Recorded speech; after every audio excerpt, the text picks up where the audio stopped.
¿Cómo está, senador? Muy bien, bueno, felicito. Muchas gracias. La verdad que es una apuesta más que interesante. Muchas Así que gracias. bien, ojalá que tengan éxito. Muchas gracias, muchas gracias. ¿A qué edad empezó a militar usted? Y a los 4 años. Yo, ¿Lo empezaron? yo nací en noviembre del 54. Sí.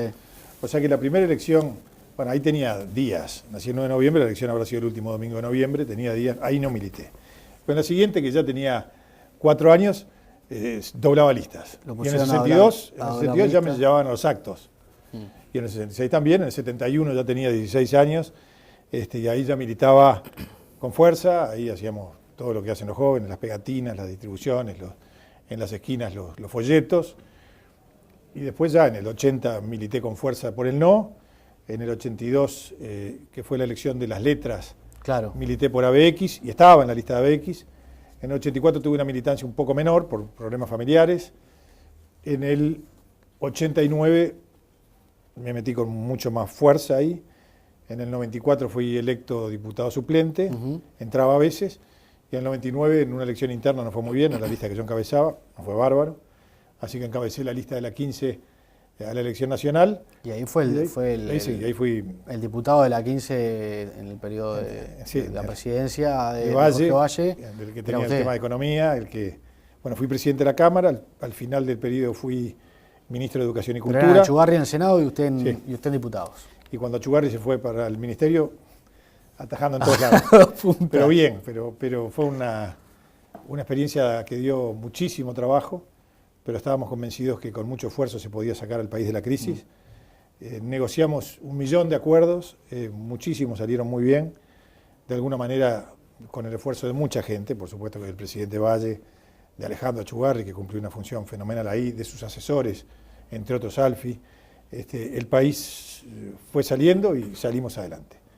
Después ya vinieron 10 años de gobierno del Frente Amplio, los primeros 5 yo fui diputado, en los segundos 5 lanzó una corriente en que yo encabecé, ahí sacamos 2 senadores con Tabaré Viera, pero en realidad estos últimos 10 años, como tarea parlamentaria, bajó mucho el Parlamento, porque las mayorías parlamentarias hacen que las decisiones se tomen en el partido de gobierno y después haya muy poco espacio para discutir. Así que, bueno, vamos a trabajar para que no haya más. Empezó ahí doblando listas en los clubes vallistas. Sí, en la casa de mi abuela. Clásico club político. Sí, después sí en los clubes, pero ahí tenía 4 años, era en la casa de mi abuela, y mi abuelo era una especie de cantón, y había una mesa en el medio del living, del estar, y ahí había 20 personas doblando lista.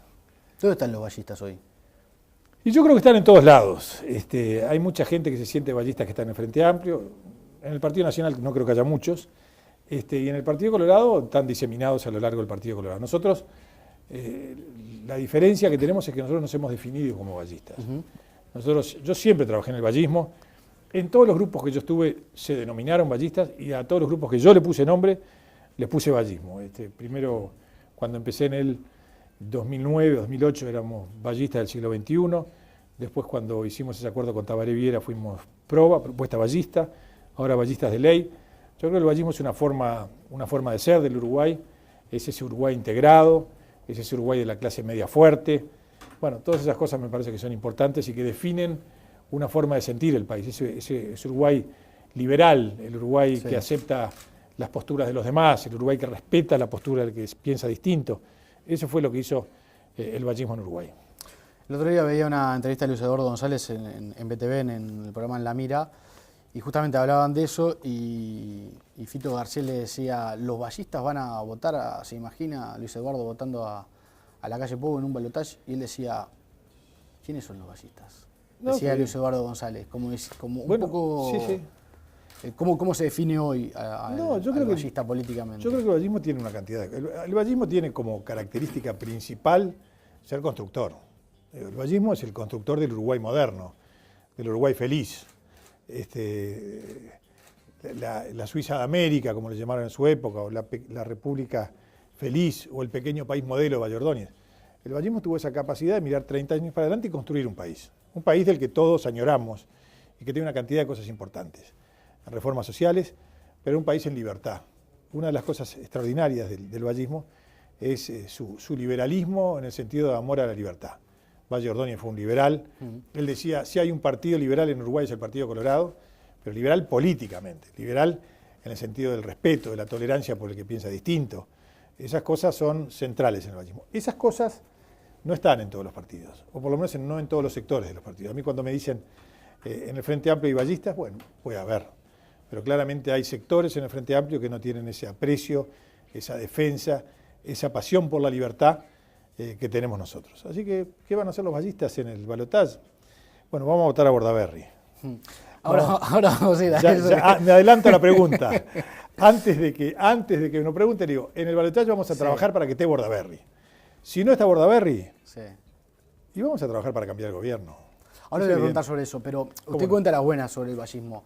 Pero esa presencia también del Estado en la vida del Uruguay permanente, que también tiene que ver con su origen con el vallismo, ¿no es un lastre hoy para la modernización del país? En algunos casos la presencia del Estado se excedió. Hubo una época en el Uruguay en que la dificultad de tener empleos privados hizo que los empleos públicos crecieran mucho. Sí. Desde que termina la dictadura, donde Uruguay tenía más o menos 280.000 empleados públicos, hasta que termina el gobierno de Valle, todos los gobiernos vallistas y también el gobierno de la calle, intentaron ir reduciendo la cantidad de funcionarios públicos en un mundo que se tecnificaba, o sea que no era tan necesaria la presencia de funcionarios, por lo menos en cantidad, sí en calidad. Y bajó de 280 a 227.000. Bueno, con 10 años de gobierno del Frente Amplio volvió a subir a 280.000. Es decir, hay mucho más funcionarios públicos hoy, 50.000 más funcionarios públicos hoy que cuando entró el Frente Amplio. Es decir, si hay 50.000 más, quiere decir que hay 50.000 más, pero además sustituyeron a otros 100.000. Quiere decir que hoy aquel Estado vallista lo representa el Frente Amplio. No, lo que pasa es que el Estado vallista, cuando estaba don Pepe Valle, la cantidad de funcionarios públicos era mucho más baja. Pero no es solo la cantidad de funcionarios públicos, ¿no? Sino una presencia del Estado en la vida del... Pero el Estado aparecía cuando era imprescindible que apareciera. Por ejemplo, la historia de AFE es una historia bien interesante. Con el general Lorenzo Valle se hace el primer ferrocarril. El primer Valle trae el primer ferrocarril en 1869. Era el Central Uruguay Railway, y de ahí hicieron un club de cricket, Central Uruguay Railway Kurk, que es no es la continuación de uno que surgió después. No, eso está claro. Pero ya veo que tiene ahí un bolsillo. Pero tiene que ver, obviamente, con eso, con Peñarol. De ahí en adelante los ingleses siguieron haciendo distintas líneas y distintas empresas inglesas. Cuando en 1914 fracasa la primera, iba una que iba entre Chamberlain y no sé dónde, en el norte del país, y era necesaria porque era la única forma de comunicación, y no era rentable, el Estado se hace cargo de ello y se crea AFE. Y sigue siendo privado hasta 1948. En 1948 los ingleses, por deuda de guerra, no le dan a Uruguay, le dan a Uruguay, a Chile, a Argentina, le devuelven los ferrocarriles. Entregan varias empresas. No había otra forma, claro. El gas, la OCE, los tranvías. O sea, había una cantidad de empresas que eran extranjeras y que eran privadas, que ocupaban los servicios públicos, y era natural, y el vallismo las admitió siempre. Sí. Ahora, llegó un momento en que ya no se hacían más cargo de esos servicios esenciales, y de eso se hace cargo el Estado porque no había otro que lo hiciera. El agua se permitía que hubieran privados trabajando en el agua, hasta una reforma de la Constitución de hace 10 años. Entonces ahí, por ejemplo, en el Pinar era un privado el que daba el servicio de agua. Controlaba el Estado y el privado lo daba. Estaba bien. Bueno, eso se terminó con una reforma constitucional que votó la clara mayoría de los uruguayos. Así que yo no creo que el vallismo haya sido el que ha hecho crecer el Estado. El Estado crece con mucha fuerza en la década del 30, donde empiezan a haber teorías, después de la gran crisis del 29, los países empiezan a cerrar, y entonces los países empiezan a producir todo, y el comercio mundial desciende bruscamente, y empiezan esas teorías fascistas, con éxito, que hacen que algunas cosas cambien. Pero yo no creo que haya sido el vallismo el gran impulsor de las empresas públicas. Aunque defendimos muchas, pero nosotros creemos que el Estado es necesario, que el Estado no puede ser prescindente en muchas cosas, pero las cosas que pueden hacer los privados, que le hagan los privados, que normalmente son bastante más eficientes que el Estado. Claro, pero uno tiende a ver hoy un país dividido en dos mitades, una mitad más liberal económicamente, que no está asociada, que está asociada al Partido Nacional, al Partido Colorado, y una otra mitad asociada al Frente Amplio, que de alguna manera reivindica algunos de esos valores que eran históricamente del Partido Colorado o del ala ballista del Partido Colorado. En la década del 50, la década del 40, del 50, había una teoría en la región, la de la CEPAL, de Previch, sí, de sustitución de importaciones. Sí.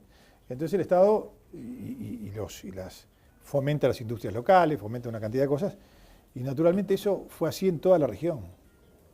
Son como especie de ondas económicas. En la década del 80 fue la onda de la privatización, y la del 90, algunas de las cuales fueron lamentablemente equivocadas y no anduvieron bien. Yo creo que en economía uno tiene que ser pragmático, uno tiene que ver cómo funciona el mundo. Nosotros somos un país chico, yo tengo absolutamente claro que los países chicos crecen hacia afuera, que es necesario abrirse al mundo, que es necesario hacer acuerdos con otros países, que es necesario exportar, y eso en parte bien importante lo hizo el vallismo. Sí. También el vallismo Luis Valle. Luis Valle en el año, si mal no recuerdo, es en el año 48, va a Boston para colocar la carne, la lana elaborada uruguaya. Entonces quería vender tops, y los americanos decían, no, compramos lana sucia. Y allí tuvo una disputa muy fuerte que le costó una enfermedad, estuvo internado allá, y siempre luchando por la exportación de la producción uruguaya. Y yo creo que eso, 50, 60 años después, sigue siendo más o menos parecido. Tenemos que exportar el trabajo de nuestra gente, porque si no, lamentablemente, terminamos exportando a nuestra gente. Así que yo creo que estas son a veces líneas económicas momentáneas. Yo creo que el vallismo siempre fue de abrir el país al mundo, siempre fue de tener relaciones importantes con el resto de los países importantes del mundo, y creo que hay que seguir en esa línea. 90 años o más de 90 años del Partido Colorado en el gobierno. Después de la dictadura tuvo 3 gobiernos. Usted fue protagonista del último. Sí. Del último. Del último fue protagonista directo, como decíamos, era el referente del presidente en el Parlamento. ¿Cómo ve al partido hoy? Que está clavado en ese 15%, bueno, vamos 14, a ver. 15, 16. Nosotros en las encuestas, usted sabe que yo en las encuestas... ¿Usted cree poco? Y además tengo motivos para creer poco. En realidad voto siempre bien por encima de las encuestas. Pero algunos politólogos lo dicen eso. Lo dicen, sí, sí. Lo dicen antes de dar el número, dicen. Sí, Amorim va a votar mejor porque tiene un aparato político que... Sí, no sé por qué, pero yo sé cuánto voy a votar y ellos no. Tenemos un drama. Yo le digo, vamos a votar bien. El Partido Colorado... Está bien, pero votar bien no es lo que está votando el Partido Colorado. No, pero el Partido Colorado normalmente vota también por encima de las encuestas. En la elección pasada nos venían dando 10, 11, 12 y votamos 17. Ahora nos dan 15, 16. Bueno, faltan 2 meses y medio. Nosotros vamos a trabajar con ganas, con todo el entusiasmo. Nosotros vamos a hacer que el vallismo apoye y empuje y le meta con todas las ganas. Así que vamos a trabajar para que el Partido Colorado llegue lo más alto que se pueda, con fuerza, con entusiasmo. Creo que es lo que hay que hacer. En definitiva, mi tarea es hacer y convencer a todos los vallistas, a todos los que nos votaron en la interna, de que hay que votar ahora, que hay que votar con ganas. En octubre se elige los 2 que van al balotaje, pero también se elige Parlamento. Y este Parlamento es un Parlamento muy importante. Este Parlamento es un Parlamento que va a definir cosas. No es como los de los últimos 10 años, en donde las cosas se definían en la bancada del Frente Amplio y después iban y hay que votar y se votaba. Ahora el Parlamento va a ser un ámbito de negociación muy importante, como lo fue entre el 2000 y el 2005. Ahí vamos a necesitar gente inteligente, gente trabajadora, gente que sepa negociar, gente que sepa acordar. Así que esta elección parlamentaria es muy importante y por eso le estamos diciendo a nuestra gente, voten los colorados, voten Colorado con entusiasmo en octubre y bueno, si pasamos, también en noviembre. Después del gobierno de Jorge Valle y lo que fue la crisis del 2012, el Partido Colorado obviamente quedó muy golpeado y para muchos Pedro Bordaberry fue de alguna manera la renovación necesaria y lo que salvó al partido electoralmente. ¿Es el techo también, Pedro Bordaberry? Bueno, vamos a ver. Yo espero que no. Yo aspiro que no. Yo aspiro que mi partido... Pero usted ya tiene elementos... No, pero yo aspiro a que mi partido vote muy bien. Yo espero que no. Yo voy a trabajar mucho. Bordaberry está trabajando con fuerza. Bordaberry y Coutinho estuvieron hoy de mañana en Bella Unión, en Brum y en Comensoro. Estuvieron con nuestros dirigentes en la mayor armonía, trabajando con ganas, trabajando con fuerza. Si hacemos esa campaña en todos lados y todo el mundo se mueve, el partido va a crecer. Y eso es el objetivo nuestro, eso es lo que tenemos que hacer. Yo no tengo duda, yo lo he hecho toda la vida trabajé por mi partido, toda la vida trabajé por el vallismo y voy a trabajar toda la vida por esto. Pero ¿siente que la candidatura de Bordaberry le pone un techo al Partido Colorado? Bueno, no sé, vamos a ver. Yo espero que no. Y además fue el candidato que eligió el 73% de los colorados. Yo me quería ser candidato yo, pero me eligieron el 26%. A él lo eligieron el 73%, el candidato es él, y vamos a trabajar por el candidato que eligió la mayoría. Eso es democracia, yo me ajusto a las reglas democráticas, trabajé mucho en la interna y voy a seguir trabajando mucho para que el partido crezca y para que nosotros, los vallistas, tengamos una muy fuerte representación parlamentaria porque creo que es necesaria. Usted dice, yo voy a estar toda la vida trabajando acá. ¿Cree que Bordaberry no? No, supongo que sí, supongo. Ni se me ocurre. Yo sé lo que voy a hacer yo. No le voy a ver, es difícil. No, se lo pregunto porque anda un rumor de que Bordaberry podría, después de esta elección y en función del resultado, quizás dar un paso al costado en las potenciales candidaturas a futuro. Le voy a preguntar. Ahora que usted me lo dice, la próxima vez que lo voy a preguntar. Le preguntaré. No sé qué va a hacer. No sé qué va a hacer. Bordaberry, es cierto, entró a trabajar en política el doctor Jorge Valle, lo designó en un ministerio, le gustó, hizo una muy buena gestión. En la 15 lo puso como candidato a intendente en el año 2005, tuvo una muy buena elección. Él después armó su grupo, el partido votó muy bien, votó el 17%, el 60% lo votó Vamos Uruguay y el 40% votamos nosotros, así que ayudamos con un montón de votos, 150.000 votos para que el partido creciera. Bueno, hoy vamos a ayudar, espero, con bastante más. ¿Cuál es su aspiración en octubre? Electoralmente. Electoralmente, que el Partido Colorado vaya al balotaje. No, pero usted, su grupo político. Que saquemos muchos senadores y diputados. Sí, tengo una fuerte representación. 2, 3. No, más, todos los que podamos. No, bueno, no tengo usted 30, me dice, desde los 4 años estaba hablando de lista, ya sabe más o menos hay cuánto. 30 senadores. Me dijo que sabía cuántos votos tenía en la interna. Acá voy a tener. Sabrá para acá octubre. vamos a pelear 3 senadores y 10, 11 diputados. 3 senadores y 10, de ballista 11 de ley. Diputados. Sí, señor. Esa es la tarea. ¿No le gusta? ¿Ya está en la lista? No. ¿Usted la va a encabezar? Sí, señor. ¿Y después? Después tabaré. ¿Y después? Bueno, después ya viene una mujer. Y después, no sabe cuál es después la mujer. sí, yo sé, pero no lo voy a decir porque no se lo dije a ella ni se lo dije a las otras aspirantes. Capaz que no acepta. No, sí acepta. pero además si se enteran por acá, por la tele, si están en los medios digitales y si están en internet y se enteran sin que yo se lo diga personalmente a ella, va a ser horrible. No, yo creo que se va a quedar yo después que se lo diga a ellas, voy a poner una vuelta por acá, entro en un ratito. Pase, está abierto. Paso, las chicas de allá de la cámara que manejan esto me colocan ahí y le paso el dato. ¿Los complicó que ganara la calle Pou, la interna Pionca? Bueno, no era lo esperado. La calle Pou hizo una muy buena campaña, realmente hizo una campaña inesperada y ganó. Y bueno, es una cosa nueva en el espectro. Es otro que está doblando listas desde hace tiempo, ¿no? Y claro, debe haber doblado listas toda la vida, como yo. ¿Y eso pesa mucho en política? La experiencia, el conocer, bueno, el sentir. Sí, la genética. Lo que pesa es sentirlo. Uno la política la tiene que sentir, a uno le tiene que gustar, le tiene que apasionar. A mí me mueve, a mí trabajar en las cosas del país me encanta.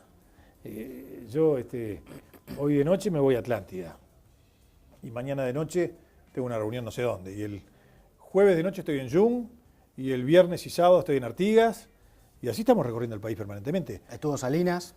Estuve en Salinas, hice un discurso que seguramente lo escucharon muchos. ¿Por qué dijo eso en Salinas? Porque estaba con un grupo de 20, 25 personas que estaban enojadas.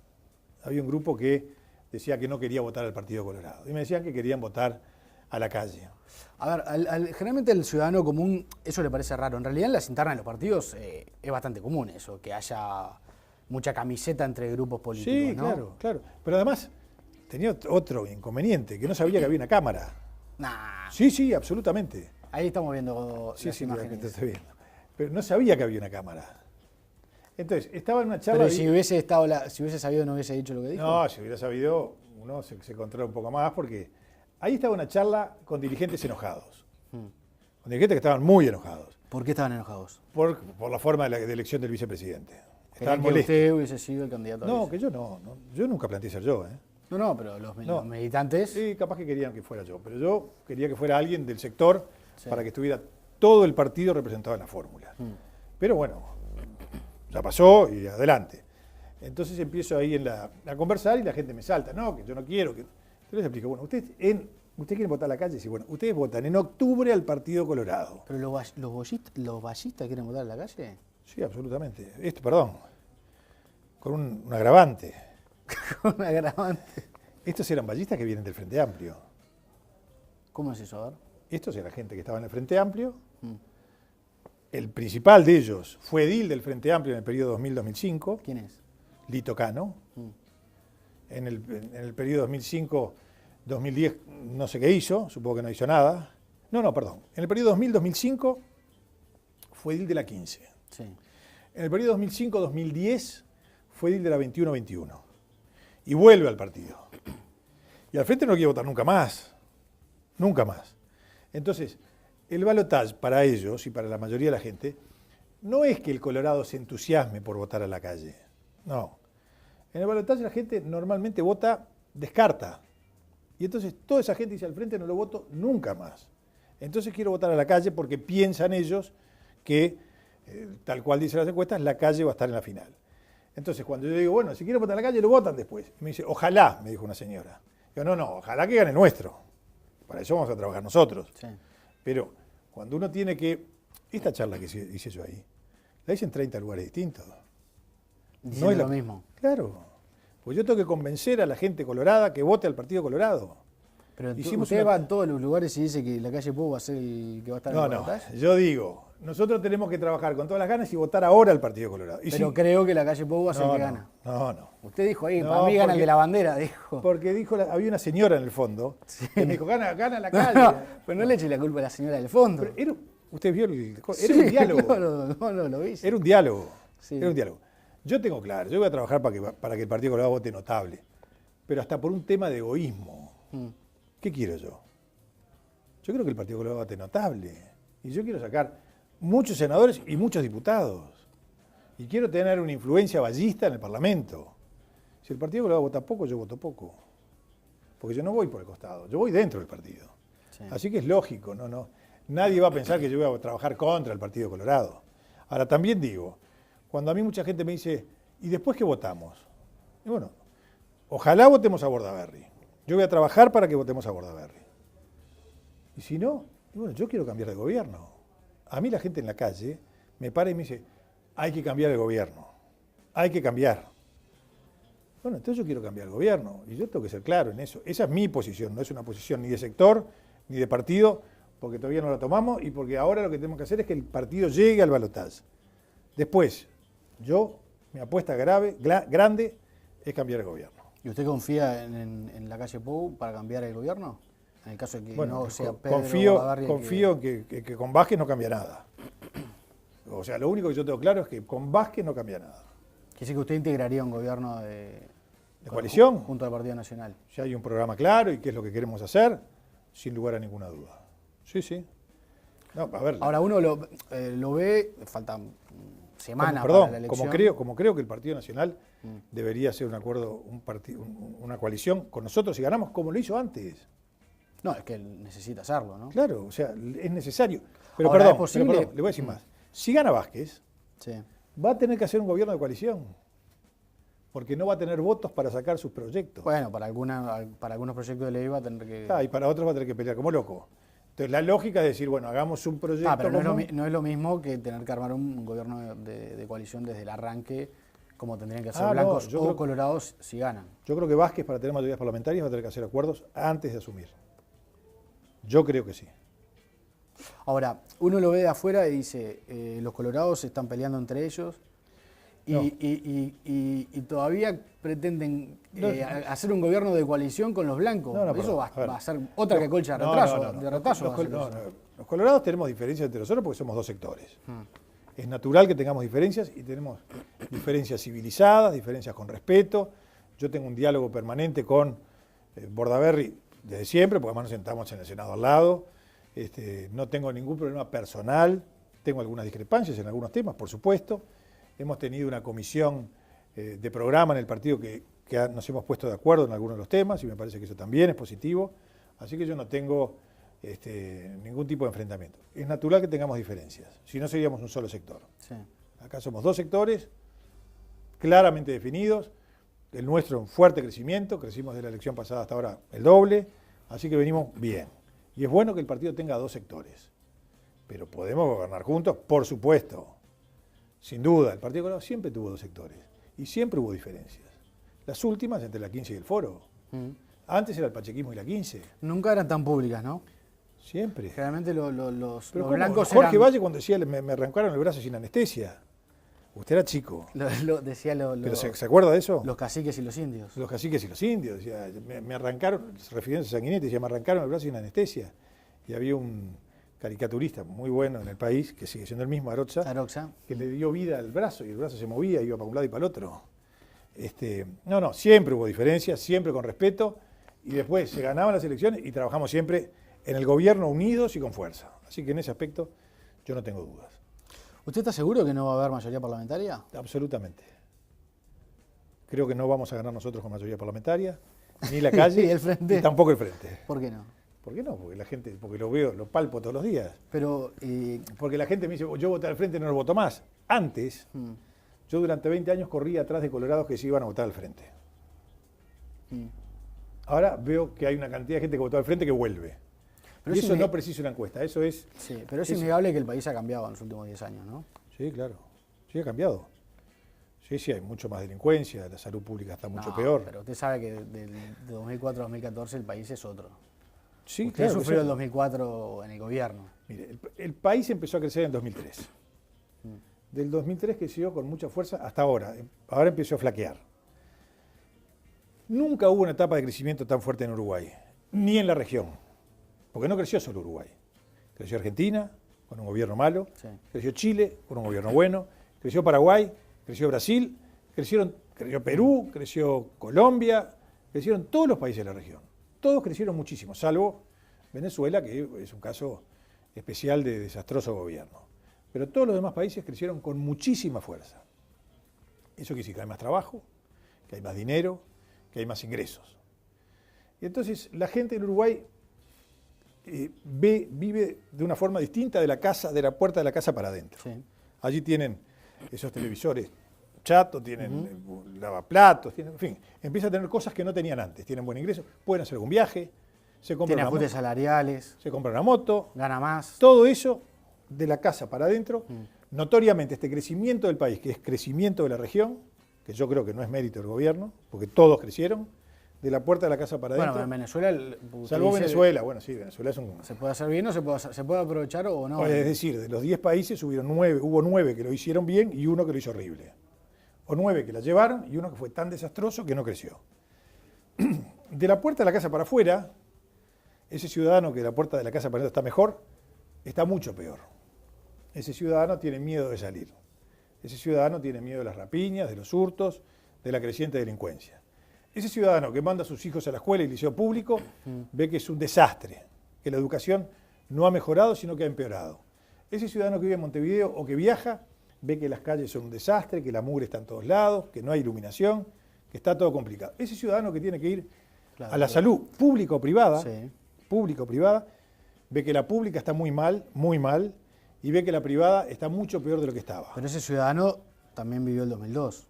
Ese ciudadano también vivió el 2002. Y también recuerda que no era todo oro en el pasado. El 2002 fue la crisis más brutal que hubo en Uruguay en los últimos tiempos. No cabe la menor duda. Fue una crisis profundísima. Pero de ese la que se salió, entonces dirá, ahora estamos mucho mejor que de la que se salió en aquel momento. desde la que se salió con velocidad. La salida de la crisis de Uruguay es estudiada hoy en los países que están en crisis. Sí. La salida de la crisis de Uruguay fue especialmente apreciada, y yo lo digo que lo hizo con absoluta generosidad y especialmente halagada y alabada por el entonces ministro de Economía Astori, que decía, realmente me entregaron un país en movimiento, sin inflación, con un déficit fiscal mínimo, en crecimiento fuerte. En el 2004 creció el 12% en Uruguay. Creció enormemente. Sí, cuando se está muy abajo... Está bien, pero creció el 12%. Es decir, el país ya salía con violencia de la crisis. Y salimos a pesar de mucha gente. El principal de los cuales, el que puso el palo en la rueda con más fuerza y con más entusiasmo, fue Tabaré Vázquez. Que cuando estábamos haciendo el canje de deuda, un canje que fue enormemente exitoso, Tabaré Vázquez viajó a los Estados Unidos habló con funcionarios de cuarta categoría del Fondo Monetario, que fue los que lo atendieron a él, y lo convencieron de que Uruguay no tenía que pagar la deuda y tenía que entrar en default. Y vino al Uruguay, fue un programa de radio con el señor Emiliano Cotelo, Sí. y dijo, Uruguay tiene que entrar en default, no puede pagar la deuda. Pero no puso el Frente Amplio palos en la rueda. Habrá No, hecho es- esa declaración, pero No, ese es gigantesco. Ese es Alejandro fue Achugarri. una declaración, Alejandro Achugarri. pero también es cierto que en ese momento donde se incendiaba la pradera, la izquierda ayudó a controlar y los sindicatos ayudaron Bueno, está a bien. controlar. A ver, yo lo que digo es que él dijo, no hay que pagar la deuda. Hay que entrar en default, Uruguay no puede seguir adelante. Alejandro Achugarri, que es un tipo que yo creo que todo el mundo asume que es un hombre más que prudente, dijo, con esta declaración Vázquez le está pegando una puñalada por la espalda del Uruguay. Y fue así, fue un golpe terrible. Por suerte la gente no le hizo caso, el canje se hizo y el Uruguay salió y salió con fenomenal fuerza por ese canje. Argentina no hizo el canje. Argentina entró en default. Sí, sí, 13 todavía- años después, Todavía está. 13 años después, sigue en ese drama fenomenal. Entonces, también hay que acordarse de eso.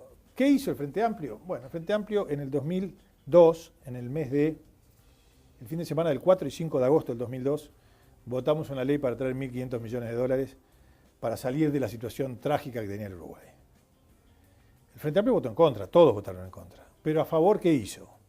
Bueno, hizo que ese domingo estábamos en la Cámara de Diputados, yo empecé a recibir llamados y me decían, hay que votar antes de las 2 de la tarde porque si no mañana no abren los bancos. Pedí un cuarto intermedio, fui a hablar al despacho del presidente de la Cámara, un hombre excepcionalmente buena persona, duro negociador del Partido Socialista, que era Guillermo Álvarez, que Sí, falleció sí. en el 2004, un muy buen amigo. Daisy Tourné era la coordinadora del Frente Amplio, los dos tenían vinculaciones cercanas con AEU, Guillermo había sido dirigente de AEU, Daisy tenía una vinculación cercana con Lalo Fernández. Era pareja de Lalo Fernández. Y les dije, miren, o sacamos esto ahora, o si no mañana no abren los bancos. Y el Uruguay no estaba en condiciones de que pasara eso. El Frente Amplio ahí tuvo sí una actitud positiva, en el sentido de decir, bueno, votamos ahora, y los 18 que tenemos anotados para hablar, hablan después de votar como fundación, como fundamento de voto. Y así lo hicimos y nos quedamos hasta el final esperando que todos hablaran, aunque la ley ya estaba Pero ya votada, estaba votada la ley. pero era un acuerdo que había. Eso fue el gran aporte del Frente Amplio. Digo, tampoco fue más que eso. Y el doctor Vázquez fue un aporte absolutamente negativo que le podía haber hecho un daño irreparable al Uruguay. Esa es la verdad. A futuro, entonces, ¿usted cree que Pedro Lagarri puede ser el próximo presidente? Bueno, yo voy a trabajar para que sea, es el candidato de mi partido. Este es un sistema de partidos políticos, yo estoy en un partido y voy a trabajar para que vote excepcionalmente bien. Y si no, se queda contento con 3 senadores. No, yo me quedo contento con todo, yo quiero estar lo mejor posible. Pero me dice, Pero- ¿cuál es su aspiración lógica hoy? Mi aspiración lógica hoy es 3 senadores, 10, 12 diputados, eso es una bancada fuerte que define en los próximos 5 años. Usted va a encabezar la lista del Senado, después está Bareviera y después una mujer que se va a enterar cuando. Que el día que se lo diga. No, pronto, porque tampoco hay mucho más tiempo. Senador, gracias. Muchas por estos gracias. minutos.